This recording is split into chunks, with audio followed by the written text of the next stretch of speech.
Hello, you are watching Zee business. I am your host Ritu Sharma. एक बार फिर से स्वागत है आपका जी बिजनेस के एक नए वीडियो में। अक्सर बैड वर्ड सुनकर हमें ये लगता है कि ये तो कुछ चीज बुरी ही होगी, तो ऐसे में हो सकता है कि बैड बैंक का नाम सुनकर आप कंफ्यूज होते हो कि आखिर ये क्या है। तो बैड बैंक दरअसल एक संगठन होता है जो कि एनपीए यानी कि नॉन परफॉर्मिंग एसेट्स को बैंक से खरीद करके मार्केट में बेचता है। अब ये एनपीए क्या होते हैं, क्यों इन्हें परचेज करता है बैड बैंक, क्यों इन्हें मार्केट में बेचता है, वो सब कुछ हम डिटेल में समझेंगे। लेकिन उसके पहले दो टर्म्स हैं जो आपको याद रखने हैं। ये दो टर्म है NARCL और IDRC। NARCL यानी कि national asset reconstruction company limited और IDRC यानी कि इंडियन डेट रेजोल्यूशन कंपनी। इन दोनों का जो कॉम्बिनेशन है उसी से बनता है बैड बैंक। अब बैड बैंक क्या है और इसकी जरूरत हमें क्यों पड़ती है, इसके लिए हमें पहले बैंक का प्रोसीजर यानी कि बैंक के काम करने का प्रोसीजर समझना जरूरी है। बैंक काम कैसे करते हैं। मान लीजिए 3 लोग हैं ABC जिन्होंने अपना कुछ पैसा बैंक के पास रखा हुआ है, बैंक में सेव कर रखा है, इस इंटेंशन से कि एक जो ड्यूरेशन है, टाइम ड्यूरेशन है, उसमें उन्हें ब्याज के साथ वो पैसा मिल जाएगा। 100 रुपए उन्होंने डाले, उन्हें पता है हमें एक पर्टिकुलर टाइम पर 105 रुपए मिल जाएंगे। अब बैंक ये जो ऊपर से 5 रुपए है वो कहाँ से देगा उन्हें ला करके, क्योंकि दूसरे हैंड पर बैंक ने 3 और लोगों को लोन दे रखा है। 3 लोगों को लोन की जरूरत थी, बैंक ने उन्हें कहा कि आप लोन रखिए और इस टाइम ड्यूरेशन के अंडर आप इंटरेस्ट के साथ वो पैसा हमें वापस दे दीजिएगा।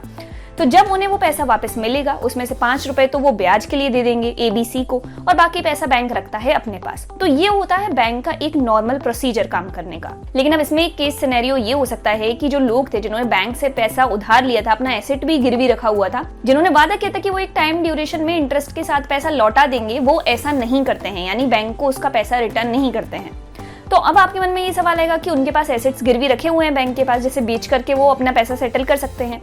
तो बैंक ऐसा करता भी है, एक लिमिट तक पैसा सेटल करता है, कस्टमर्स को दिवालिया भी घोषित करता है, उनके एसेट्स की नीलामी होती है, पैसा सेटल होता है। लेकिन अगर ये पैसा बहुत बड़े अमाउंट में है तब क्या होगा। अब ऐसे में जो कस्टमर्स थे जिन्होंने अपने एसेट्स को गिरवी रखा हुआ था और बैंक ने उन एसेट्स को अभी तक बेचा नहीं है, उन्हें हम कहते हैं NPA यानी कि नॉन परफॉर्मिंग एसेट्स हो जाते हैं। वो बैंक एक हद तक पैसे सेटल कर सकता है, पर बहुत बड़े पैमाने पर ऐसा इसलिए भी नहीं किया जा सकता क्योंकि बैंकों की इमेज पर भी उंगली उठती है। कस्टमर्स पर बाहर मार्केट में ये इमेज जाती है कि जो बैंक है वो बहुत ज्यादा लॉस में है, तो हो सकता है कि बहुत सारे कस्टमर्स जो हैं वो डर की वजह से अपना पैसा बैंकों से निकाल लें, तो बैंक और ज्यादा लॉस में जा सकता है। और बैंकों का ये काम भी नहीं होता, बैंक का काम है नॉर्मल पैसों का जो है लेन देन उसको मैनेज करके रखना। तो अब ऐसे में सरकार ने बैंकों को कहा कि आपके जो नॉन परफॉर्मिंग एसेट्स हैं उन्हें हम खरीदेंगे और हम मार्केट में परचेज करेंगे और आपके ऊपर जो भी पैसा बकाया है, जो भी आप लॉस में चल रहे हैं, वो हम सेटल करके आपको देंगे। तो अब यहाँ पर सीन में आते हैं वापस से वही 2 संगठन जिनको हमने स्टार्टिंग में डिस्कस किया था, जो सरकार के हैं, NARCL और IDRC।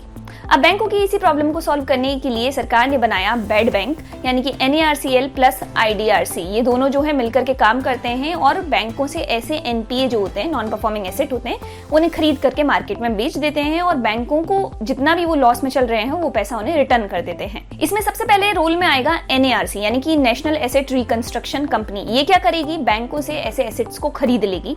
इसके बाद कुछ % अमाउंट जो है वो बैंकों को उसी समय दे दिया जाता है, लेकिन बाकी का अमाउंट जो है वो दिया जाता है एसेट्स को बेचने के बाद। अब NARCL ने इन एसेट्स को खरीद लिया है और बेचने का काम करेगी IDRC यानी कि IDRC इन NPAs को मार्केट में बेच देगी। अब आपके मन में ये सवाल आएगा कि NARCL के पास इतना पैसा आखिर आया कहां से कि वो बैंक से नॉन परफॉर्मिंग एसेट्स को खरीद सकें और आगे जाकर के बेच सकें। तो यही जो पैसा है वो दिया जाता है सरकार के द्वारा। आपको शायद ध्यान भी हो, आपने न्यूज में पढ़ा हो कि साल 2021 में निर्मला सीतारमण ने बैड बैंक्स के लिए 30,600 करोड़ रुपए का बजट पेश किया था।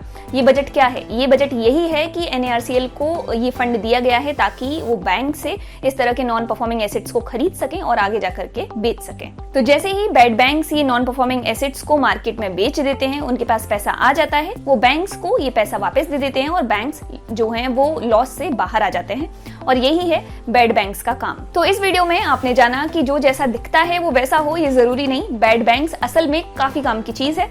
ज्यादा जानकारी के लिए देखते रहें जी बिजनेस। नमस्कार।